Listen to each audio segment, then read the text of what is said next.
The news broke on a quiet Wednesday morning in early spring, the kind of day when the sky over rural Ohio hung colorless and still, waiting for something to happen.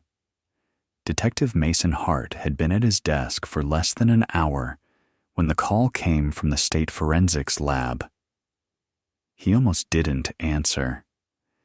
He was halfway through typing a report on a recent burglary when his phone buzzed twice, the small screen lighting with the number he had memorized months ago. For a moment, he just stared at it, his stomach tightening in that instinctive way that comes before a truth, long buried, decides to surface. When he picked up, the technician's voice on the other end sounded subdued, as if even he was aware of the gravity of what he was about to say. Detective Hart, you might want to sit down for this. The results just came in on the Carver case.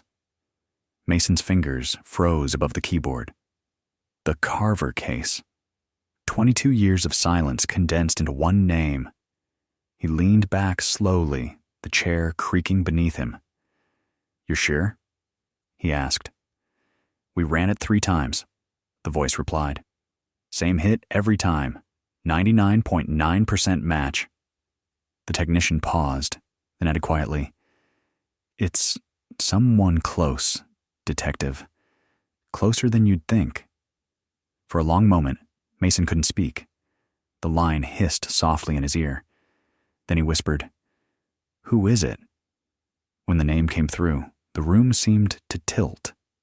His pen rolled off the desk, clattering against the tile, but he barely heard it. The match wasn't a stranger, not some drifter or forgotten suspect. It was a man he saw almost every morning at the diner on Main Street, a man who still wore the badge of a retired officer with pride. It was someone who had once been his mentor. 2 decades earlier, in the autumn of 2002, Maple Hollow was the kind of town that locked its doors only out of habit. A narrow stretch of farmland and 2-lane roads tucked between Toledo and nothing, where everyone knew everyone, and gossip moved faster than weather. That October, the town's peace cracked. On the evening of October 10th, 19-year-old college sophomore Emily Carver left her part-time shift at the grocery store just after 9. She never made it home. Her car was found abandoned 2 miles out of town, parked neatly on the shoulder of an unlit rural road.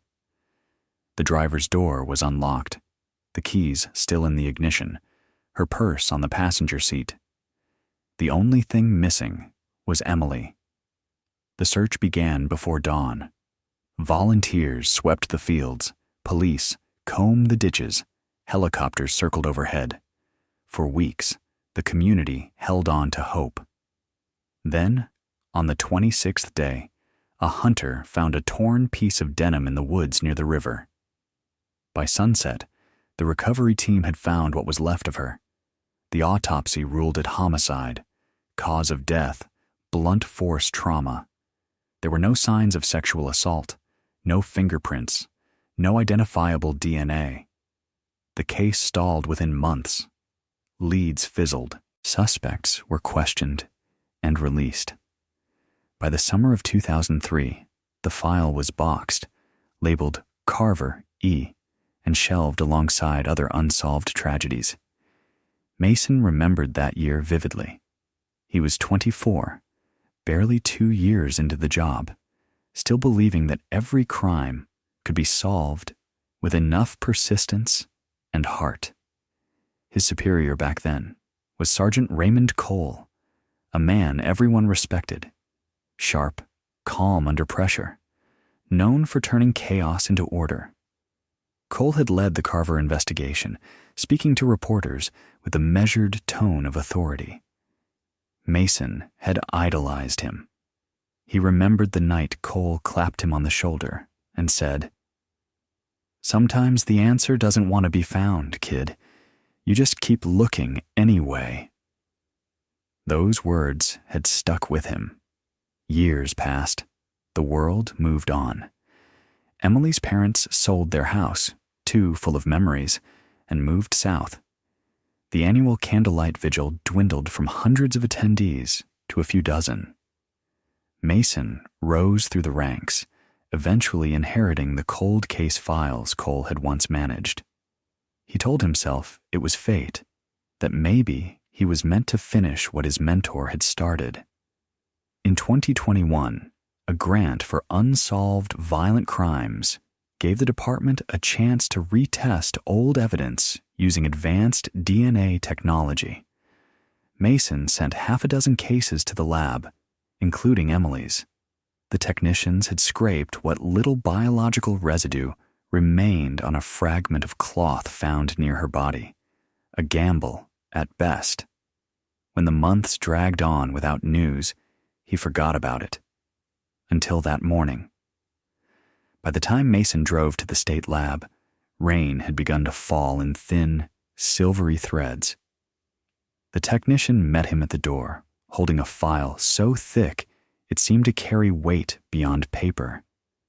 Inside were the results, and the name that would fracture everything Mason believed about loyalty and trust. Raymond Cole, retired officer, mentor, family friend. The DNA matched residue from the cloth, confirmed by 3 independent analyses. Mason's first instinct was disbelief. Cole had left the force in 2008, moved to a nearby town, and lived quietly with his wife. There had never been a whisper of suspicion. He drove straight to Cole's house, parking at the curb just as the rain stopped. The old man was in his yard, pruning roses. When he saw Mason, he smiled, that same calm expression that once commanded respect. "Heard you're still chasing ghosts," Cole said, wiping his hands on his jeans. Mason tried to steady his voice. "Some ghosts chase back." The arrest came that evening. Cole didn't resist. He even helped the younger officers locate old evidence boxes he'd kept at home from his years on the force, a violation of protocol that suddenly looked like something darker. During interrogation, he sat with his hands folded, posture unbroken. Mason watched from the other side of the glass as the questioning began. "Do you know why you're here, Mr. Cole?" the investigator asked. "Because you found something," Cole said. His tone was matter-of-fact, almost curious. "I always wondered if someone would." It took hours before he began to talk. His confession was not dramatic. It unfolded in slow, detached sentences. He said Emily had come to him for help that night. She thought someone was following her after work. He offered to drive behind her to make sure she got home safe. Somewhere along the back road, they stopped to check a noise near the car. He claimed he didn't remember what started the argument, only that it ended with her falling, striking her head on a rock. Panic took over. He said he hid her body near the river and staged the scene to look like a disappearance. "I told myself it was mercy," he murmured, "but it was cowardice." When the tape stopped, Mason stayed alone in the observation room. He replayed every moment he'd ever shared with Cole, the long nights, the mentorship, the fatherly advice, all of it now poisoned. Betrayal has a sound, he realized. It's the quiet hum of fluorescent lights when the truth finally fills the room. News of the arrest hit Maple Hollow like thunder. The headlines read, "Former officer charged in 2002, murder of local student." The town's disbelief turned quickly to outrage. How could the man who once led the search for Emily be the one who took her life? In small communities, trust isn't given lightly. It's inherited. Cole had been part of the town's fabric, coaching Little League, attending church, speaking at memorials. Now, every photograph of him at those events looked like a mask. The day after the arrest, Mason drove to the Carvers' new home in Kentucky to tell them personally. Emily's mother answered the door, her hair silver now, her eyes the same pale blue he remembered. When he told her, she didn't cry. She just whispered, "I knew it had to be someone who could look us in the eye." Then she thanked him and closed the door gently. The trial took nearly a year. The evidence was circumstantial, but compelling. The DNA match, the confession, the inconsistencies in Cole's original reports. It all painted a picture of a man who had spent 2 decades living alongside his guilt. When the verdict came back guilty, there was no applause, only the soft shuffling of feet as people left the courtroom. Mason stayed behind, staring at the empty chair where Cole had sat. He wondered if justice ever truly balanced the scale. Months later, after the press moved on, Mason found himself returning to the old evidence room late one night. He opened the Carver file again, flipping through the worn pages. The photographs, the diagrams, the faded notes written in his own youthful handwriting. He lingered on one image, the small, muddy patch of ground near the river where they had found her shoe. He remembered standing there 20 years earlier, rain soaking through his uniform, and hearing Cole's voice say, "Sometimes the answer doesn't want to be found." Now he understood the irony. Outside, the rain began again, soft and steady against the windows. He closed the folder, the sound of paper snapping against wood echoing in the empty room. He thought about Emily, about the years her family had lived without answers, and about the countless other names stacked in those boxes waiting for someone to listen. He had learned something over these years. The truth has patience. It waits quietly, sometimes for decades, until someone finally looks in the right direction. When he left the precinct, dawn was breaking. The sky was streaked with pale gold, the streets slick with rain. He walked past the diner where Cole used to sit every morning. The stool by the window, now empty. The waitress caught his eye and nodded, her expression unreadable. Everyone in town knew, and no one quite knew what to say. The silence that followed the case wasn't relief. It was reckoning. Mason slid into his car and started the engine, the radio crackling to life with static. He didn't change the station. He just drove, the road stretching ahead like an unwritten confession.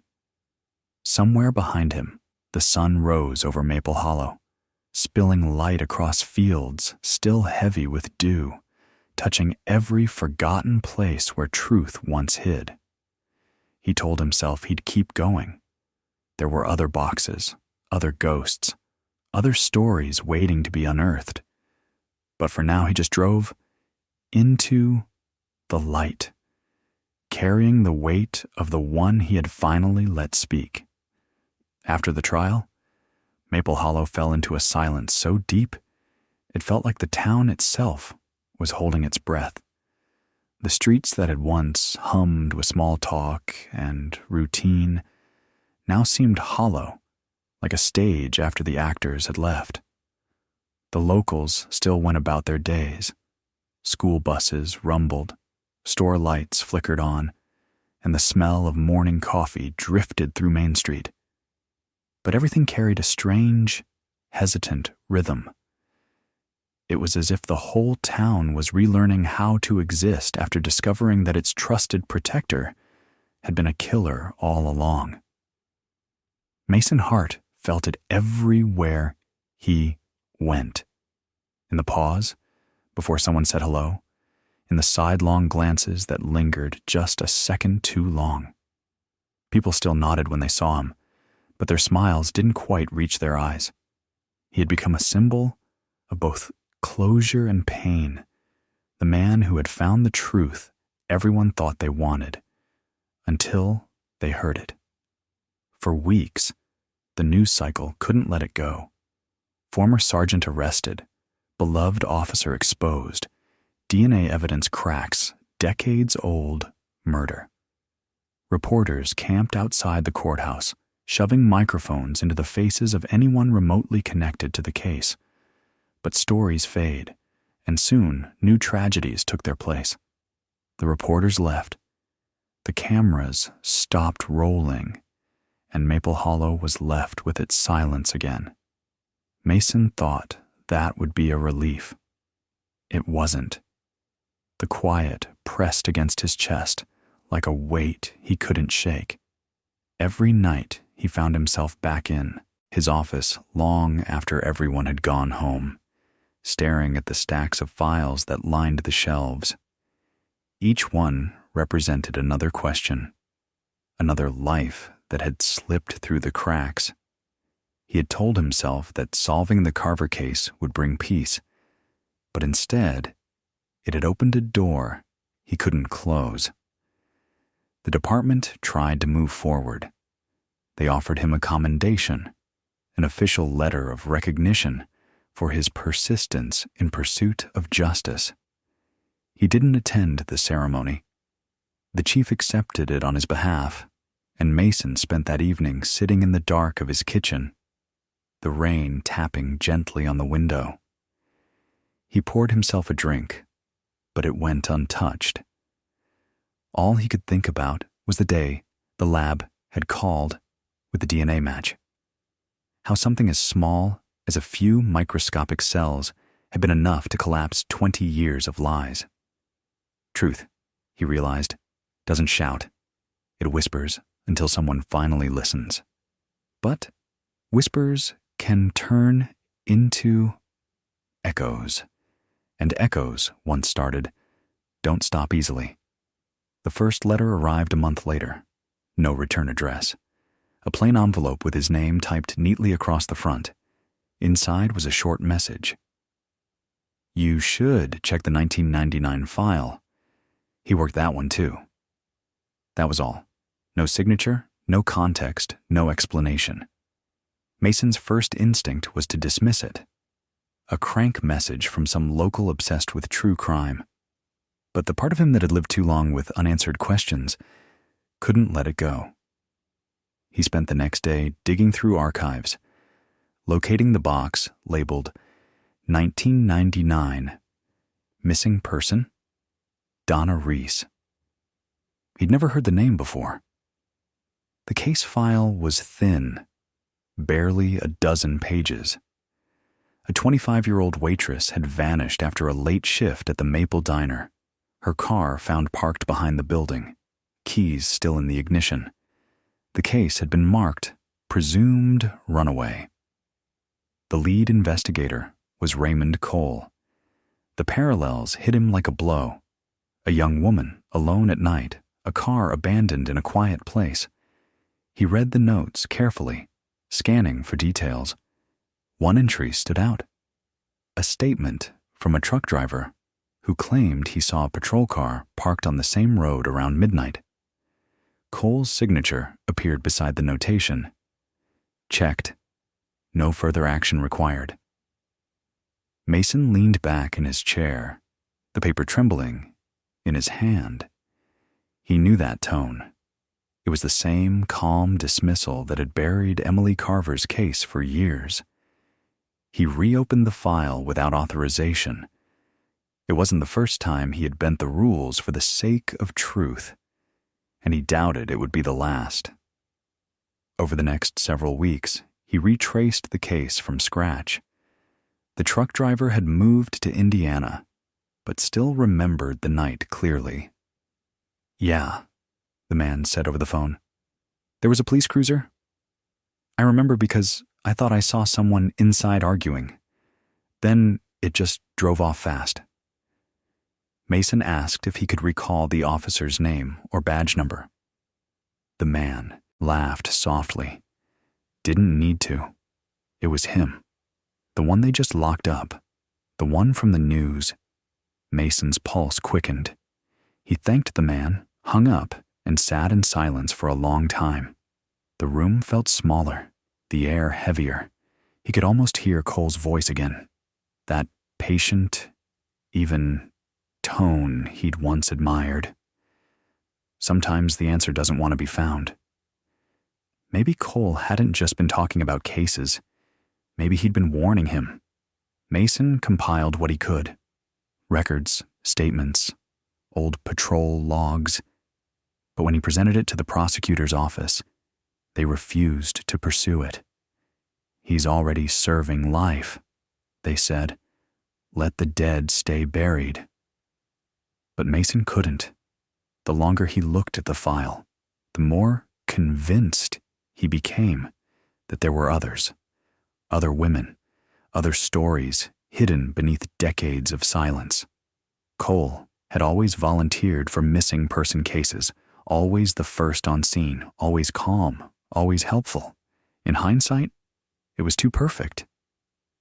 The weight of it began to wear on him. Sleep came less often, and when it did, it brought dreams he couldn't escape. In one, he stood by the river, watching the current twist around black stones, and every time he looked down there was another photograph floating past. Faces he didn't recognize but somehow knew. When he reached to grab one, the water would turn dark and cold, pulling him under.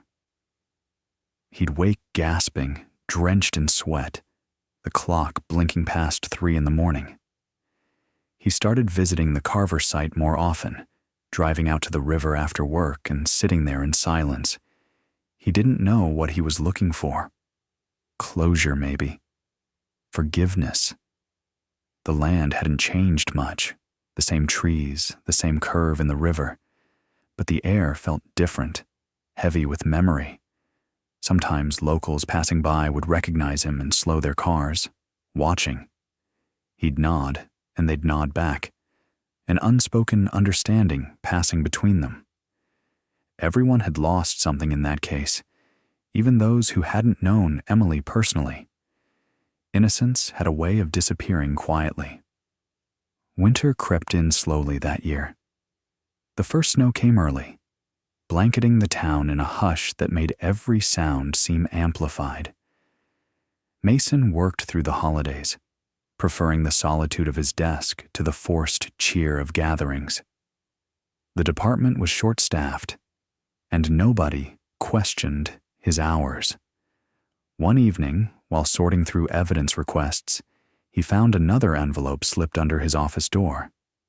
Inside was a photograph, grainy, black and white, clearly from an old camera.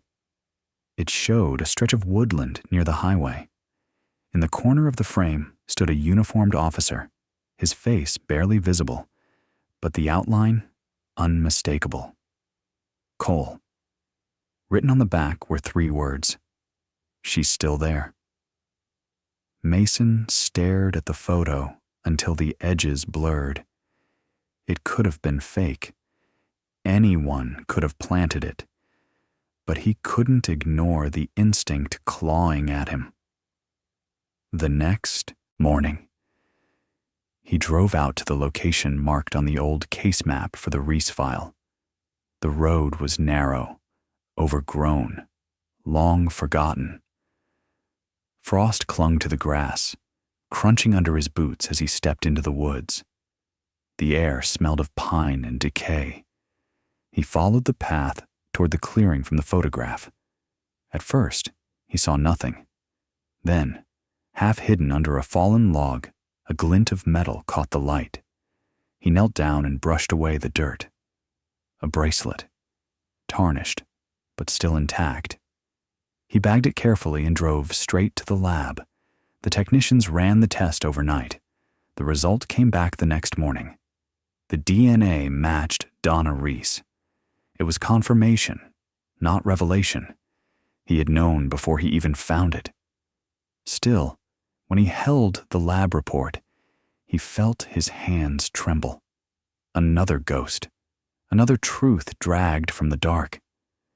He turned the bracelet over in his hand, tracing the engraved initials, DR, and thought about how many other letters might still be waiting to be unearthed. The department didn't make a public announcement. The town couldn't bear another scandal. Officially, the file was updated to reflect posthumous confession probability. Unofficially, Mason knew it was his second closure in a case that would never really close. He didn't tell the press. He didn't even tell Emily's mother. Some truths, he decided, belonged to the quiet. By spring, the snow melted and the world began to move again. The diner reopened under new management. Children played outside without their parents watching so closely. The world had adjusted, even if it didn't heal. Mason took to walking the back roads at night, listening to the distant hum of freight trains and the occasional bark of a dog. The air felt alive again, but not comforting. It reminded him that time doesn't heal wounds. It just layers them with dust. One evening, while cleaning out his office, he came across an old cassette recorder. It was the one they'd used during Cole's interrogation. He thought it had been logged into evidence, but somehow it had found its way back to him. He pressed play. The tape hissed, then Cole's voice filled the room, calm and measured. "You think justice means balance," he said. "But it doesn't. It just means someone finally stops pretending." The words were followed by silence. Then, the faint sound of breathing. His own voice asking, "How many, Ray?" And Cole's reply, almost tender, "Enough to remind you that monsters don't hide under beds, Mason. They wear badges and eat breakfast at your table." Mason stopped the tape and sat there for a long time, the air thick with the weight of memory. He knew then that he couldn't stay in Maple Hollow. The case had defined him, consumed him, and now it was all that remained of him. He filed his resignation quietly, leaving his badge and service weapon on the chief's desk. No speech, no explanation. Just an ending that felt more like an echo. The morning he left, the sky was clear, for the first time in weeks. He drove past the diner, past the courthouse, past the fields where the mist still clung to the grass. As he crossed the bridge over the river, he slowed, rolling down the window. The water glimmered in the sunlight, calm and endless. He whispered something the wind carried away before even he could hear it. Years later, people would still tell the story of the detective who solved the unsolvable case and then disappeared. Some said he moved north. Others claimed he stayed nearby under a different name. A few swore they'd seen him at the river at dusk, standing where the current bends, watching the water flow. Those who saw him said he never looked back, that his expression carried neither grief nor peace, only understanding. They said if you listened closely, you could hear him murmur 3 quiet words before walking away. The river remembers. And maybe it did. Because in Maple Hollow, time never truly erased anything. It only softened the edges, leaving ghosts to whisper to those willing to hear. And somewhere out there, Mason Hart kept listening.